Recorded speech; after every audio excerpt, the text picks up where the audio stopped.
How could an orphan, against all odds, create a company that owns 90% of the sunglass market?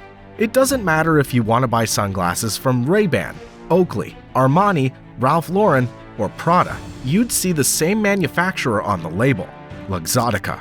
But what if I told you that all of this started with an orphan who was left behind because his mother couldn't feed him? Would you believe me if I said that, against all odds, he became the king of sunglasses? This is the story of Leonardo Del Vecchio, the king of sunglasses. Before he revolutionized the world of eyewear, Leonardo began his life in 1935. He was born to an impoverished Italian family as the youngest of 5 children. His father died just months before he was born. His mother, now a widow, had to take care of 5 children on her own. Leonardo's earliest memories were of his mother's never-ending struggle to make ends meet. Each morning he would watch as she left their tiny home, determined to find whatever work she could. But no matter how hard she tried, there never seemed to be enough money to go around. There were many nights that Leonardo went to bed with his stomach growing in hunger. As time went on, Leonardo saw his mother's desperation grow deeper. Day by day, their savings dwindled. With World War I raging in the background, there didn't seem to be any relief in sight. But one day, the burden of it all became too much. There was nothing that could prepare Leonardo for what came next. One day, when Leonardo was only 7, his mother took him for a walk through Milan. Leonardo was thrilled. It was rare that he got to witness the hustle and bustle of the city up close. He was fascinated by the cars, by the reflections on the windows of the buildings that towered above him. In fact, he was so busy taking everything in that he didn't see the dark clouds forming above, and he almost didn't realize that his mother was crying. Leonardo didn't understand the reason for her tears until it was too late. Without speaking, she led him inside an unfamiliar building. Then she bent down and gave him a tender kiss, turned around, and left. Before Leonardo had a chance to react, his mother had vanished. And that's when it hit little Leonardo. He had become an orphan. From the moment his mother left him, Leonardo felt a hole in his heart that only grew with each passing day. His new home was full of strange faces, and he longed for the familiar laughter of his brothers and sisters. The pain of abandonment was something that no 7-year-old should ever have to experience. But Leonardo realized that he stood at a crossroads. He could either continue feeling bad for himself, or he could take charge of his life and create his own destiny.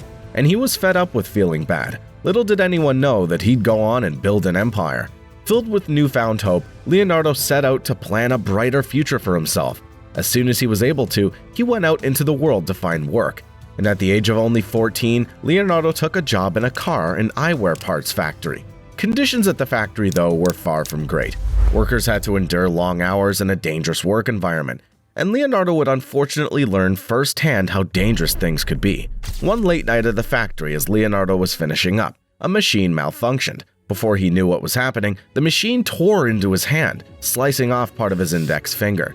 As you can imagine, this was not only painful but traumatic as well. Leonardo had hit a new low point in his life. His dreams of making something of himself seemed more out of reach than ever. But despite these feelings, Leonardo wasn't one for hopelessness. He didn't even have that word in his dictionary. Can you guess what held that place? Grit. These experiences taught him how to endure anything life threw at him. And so, Leonardo took a deep breath, threw all negative thoughts aside, and decided to forge ahead. Up until this point, working at the eyewear factory had given Leonardo more than just a paycheck. It also made him interested in glasses. And so one day, he decided to figure out what it was about them that fascinated him. At the time, glasses were only viewed as a necessity. They were something that people needed to wear to see. So people didn't care how the glasses looked. But Leonardo wondered, what if someone could make these necessities a fashion statement? And what if that someone was him? Today you might think this sounds obvious, but Leonardo's idea was unconventional at the time. In fact, there were some who ridiculed him and thought that his idea was doomed to fail. But did Leonardo let these opinions stop him? Of course not. He had an idea and an iron will to bring it to life. He had experience in manufacturing, but he had limited knowledge of designing frames, or of designing anything. So, 19-year-old Leonardo decided to enroll in Milan's Barrera Fine Arts Academy. His goal was to use this education to revolutionize the eyewear industry, and he did just that. Although Leonardo's passion burned deep, he had to juggle other commitments as well. He got married to a woman named Luciana, and together they had several children. He spent his days working at the factory and his nights studying at the academy. For a short time, it seemed that his life would fade into mediocrity. something he despised. But one fateful day in 1960 changed everything. It began like any other. Leonardo woke up in his home. He got ready for work. He kissed Luciana and their children goodbye before heading into the factory. It was then that Leonardo learned of an opportunity in a tiny town called Agordo. Agordo was offering free land and other economic incentives to anyone willing to start a business there. This seemed almost too good to be true. It was a moment of fate that Leonardo couldn't ignore. So he made the bold decision to pack up everything and move his wife and children 350 kilometers away from Milan to create a fresh start. His family traded the busy streets of city life for quiet country roads, and it was here that Leonardo founded his very own eyewear company, which he called Luxottica. At this point, Leonardo had manufacturing experience and had studied design, but he had never learned how to run a business. And so the first few years after launching Luxottica were tough. Leonardo only had 14 workers. This might seem like a lot to you, and it was when Leonardo had to pay their salaries from profits he didn't yet have. But 14 people weren't enough to create a big eyewear company. How would he bridge the gap between running a small company and his ambition for huge deals? With a lot of work. Leonardo's days sometimes started as early as 3 a.m. He saw the sun rise more often through the factory windows than from his home. Even his own children hardly saw him and started calling him the far-sighted man. He didn't like it any more than they did, but he felt that he had to focus on his work if he wanted to achieve his dreams. And to Leonardo, these sacrifices were worth it.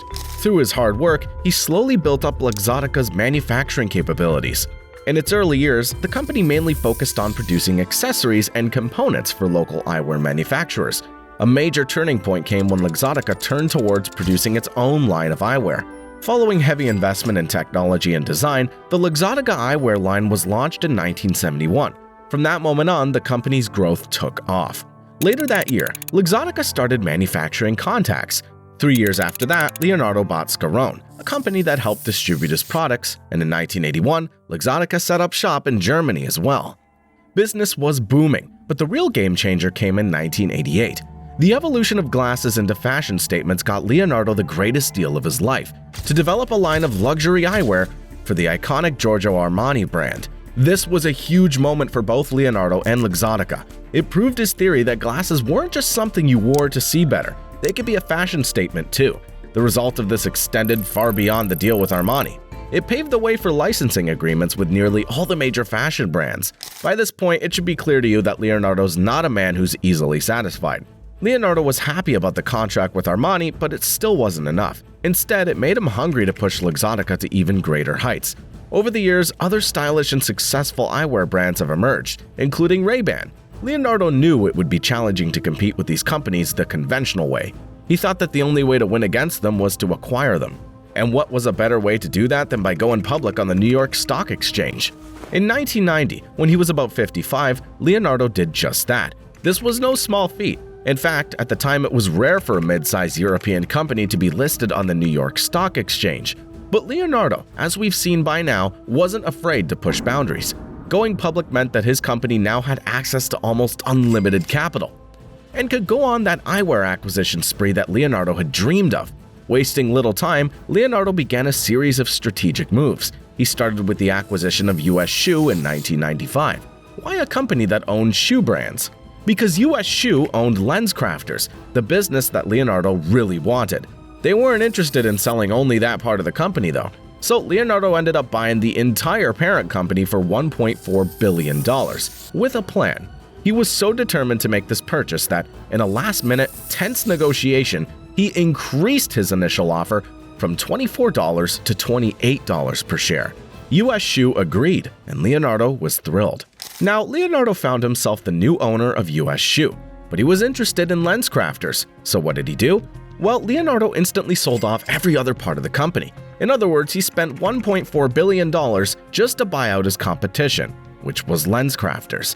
As if this wasn't enough, in 1999, Leonardo purchased another significant competitor, Ray-Ban. Now, Luxottica's truly become a global powerhouse of the eyewear industry. While Leonardo was by all means successful professionally, it did take a toll on his personal life. In the midst of growing Luxottica, Leonardo and his wife Luciana divorced. Some of his children developed a strained relationship with him as well. It was challenging for Leonardo to do it all, run a global business and have a fulfilling family life. But in the years to come, it seemed like everything might change. In 2004, when he was almost 70, Leonardo was finally ready to slow down. One day, he called a meeting with his employees to announce his retirement. He said that he would hand over control of the company to a younger executive named Andrea Guerra. It was soon clear, though, that Leonardo did not enjoy retirement. He got bored and restless. It was hard to go from being the CEO of one of the biggest eyewear companies in the world to a life of leisure. Finally, 10 years into his retirement, Leonardo couldn't sit still any longer. He went back to Luxottica's headquarters and took back control of the company. He quickly made up for lost time. Only a few years back into work, he revealed a major plan. He was going to merge Luxottica with Essilor, a French company. The new company, called Essilor-Luxottica, would become the biggest name in eyewear across the globe, thus fulfilling Leonardo's longtime vision. He had really conquered the world of eyewear. In 2019, Leonardo expanded the company even further by buying a large stake in eyewear retailer Grand Vision. A company statement called the deal another step towards our ambition to eradicate poor vision in the world before 2050. And Leonardo held true to that statement. Seeking to reach every segment of the global market, Luxottica began selling inexpensive frames in developing nations, sometimes even giving away glasses for free through charities. By this point, Leonardo was worth an estimated $25 billion, making him one of the richest people in the world. He had gone from being a poor orphan to the owner of a $26 million yacht, a selection of real estate properties, and even a share in Luxembourg's national airline. With his life's work complete, Leonardo Del Vecchio left this world on June 27, 2022, at the age of 87 years old. According to Forbes, he was the 52nd richest person in the world. In less than 60 years, Leonardo changed the way the world saw eyeglasses, turning them from a necessity to an accessory. Leonardo's legacy isn't just about eyewear, it's also about vision, resilience, and the ability of a human being to change their destiny. Do you feel inspired yet? If so, don't forget to subscribe. It's a win-win. You get great content delivered right to your feed, and we get to keep creating more of what you love.